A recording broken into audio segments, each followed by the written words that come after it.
So here's a good tip for anybody that's watching this video. I couldn't find anywhere on the internet how to install this upper bushing end. And what I finally ended up doing was taking a little glass cleaner and spraying it up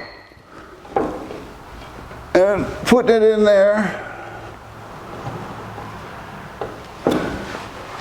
Then grabbing a hold of it with a pair of vice grips.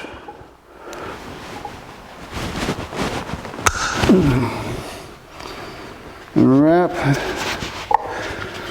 a glove around a piece of wood.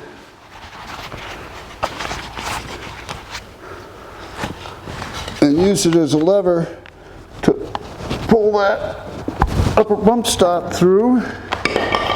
And just as simple as that, that upper bump stop is installed.